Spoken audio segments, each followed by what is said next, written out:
RS study में आप सभी का स्वागत है। कक्षा 9वीं एनसीईआरटी गणित में हम अध्याय 14 पढ़ रहे हैं जो कि सांख्यिकी से संबंधित है। आज हम प्रश्नावली 14.4 का पहला सवाल हल करेंगे। लेकिन दोस्तों, अभी तक आपने अगर हमारे चैनल को सब्सक्राइब नहीं किया है तो जल्दी से आप सब्सक्राइब कर लीजिएगा। वीडियो को लाइक करें, शेयर करें, कमेंट्स करें।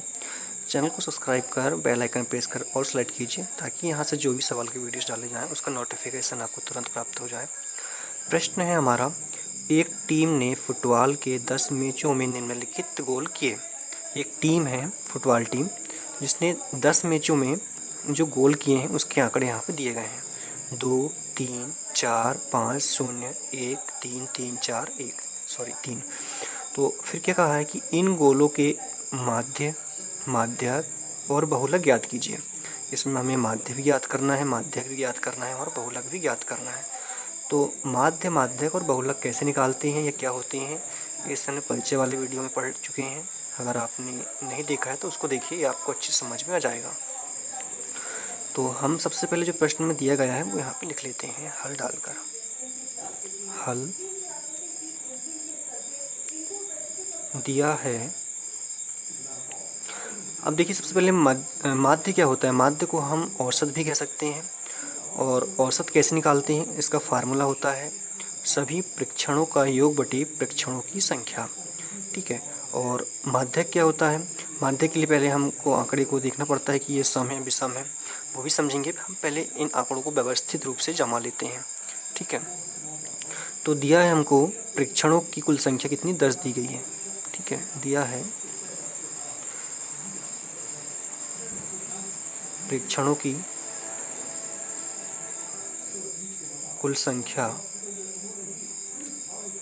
ठीक है, जिसको हम n लिखेंगे। ये कितना दिया है, 1, 2, 3, 4, 5, 6, 7, 8, 9, 10। तो यहाँ 10 हमको दिया गया है, इसको हम 10 लिख लेते हैं।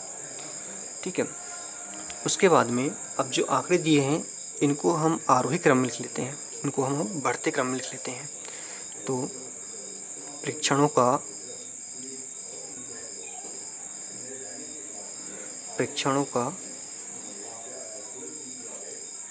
आरोही क्रम। ठीक है। तो आरोही क्रम में जब लिखेंगे हम तो सबसे पहले इसमें क्या आएगा, शून्य आएगा। शून्य सबसे छोटा है इसलिए तो यहाँ शून्य सबसे पहले जाएगा। फिर शून्य से छोटा क्या है, शून्य से बड़ा क्या है, 1 है। ठीक है। फिर शून्य से बड़ा 1 है और 1 से बड़ा 2 है। फिर 3, 3 कितनी बार है, यहाँ पे 4 बार है। 1, 2, 3, 4 बार। 3 को हम 4 बार लिखेंगे, 3, 3, 3, 3। ठीक है।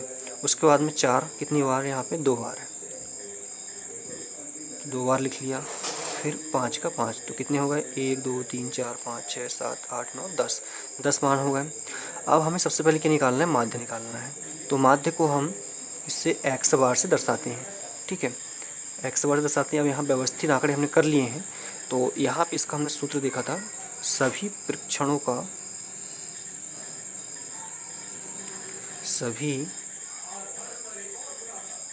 परीक्षणों का योग बटे परीक्षणों की संख्या। परीक्षणों की संख्या। तो सबसे पहले सभी परीक्षणों का हम योग निकाल लेते हैं।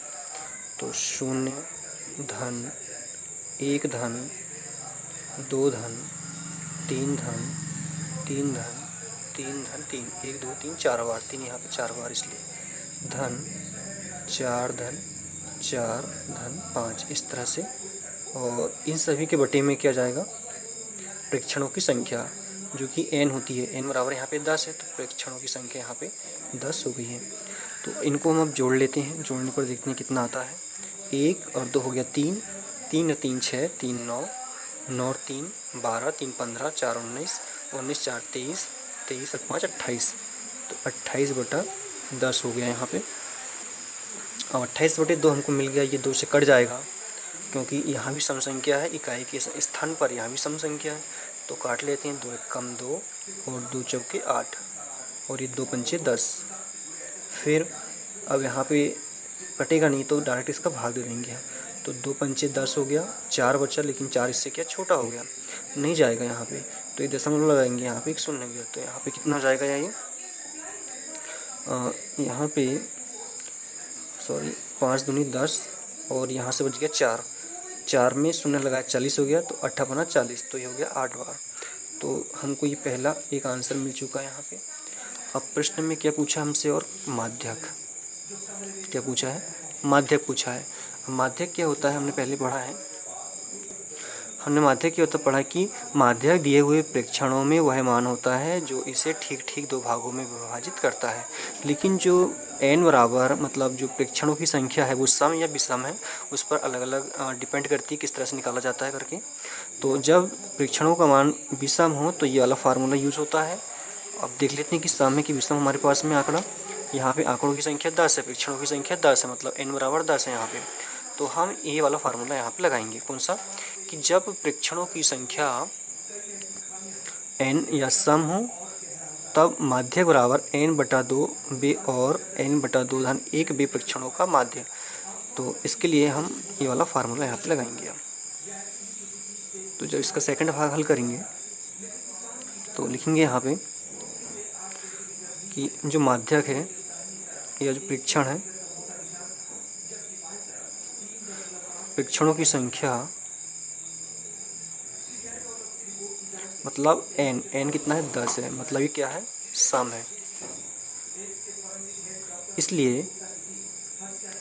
इसलिए माध्यक बराबर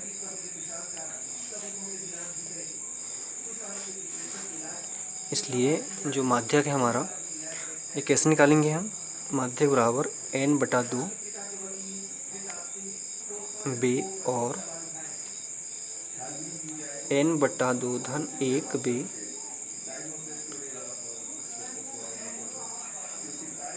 प्रेक्षणों का माध्य।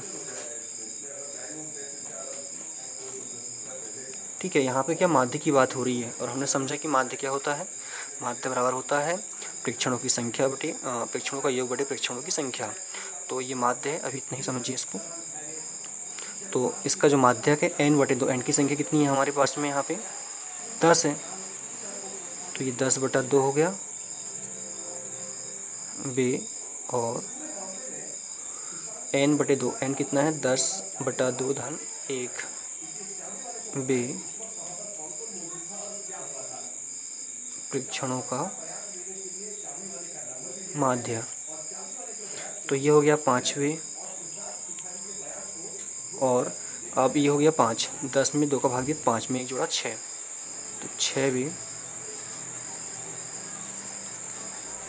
प्रेक्षणों का माध्य। ठीक है, तो 5वें नंबर पे कौन सा प्रेक्षण है, तो चलिए यहाँ पे देख लेते हैं हम। 1 2 3 4 5, 5वें नंबर पे क्या 3 है, तो 5वें नंबर पे हम यहाँ पे 3 लिख लेते हैं। 3 5वें नंबर पे 3 आया, और 6वें नंबर पे क्या है, तो 5 यहाँ हो गया, तो 6वें नंबर पे भी 3 ही है, और 3 प्रेक्षणों का माध्य। तो यहाँ पे माध्य कैसे निकालते हैं, प्रेक्षणों का योग क्या हो जाएगा 3 धन 3 बटे उनकी संख्या, तो यहाँ पे 1 और 1 2 हो गया।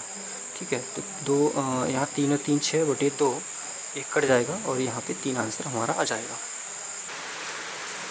तो यहाँ पे जो माध्यक है क्या हो जाएगा हमारा 3 हो जाएगा। एक चीज़ और बहुलक यहाँ पे पूछा था, तो अधिकतम बारंबारता वाले प्रेक्षणों को हम बहुलक कहते हैं।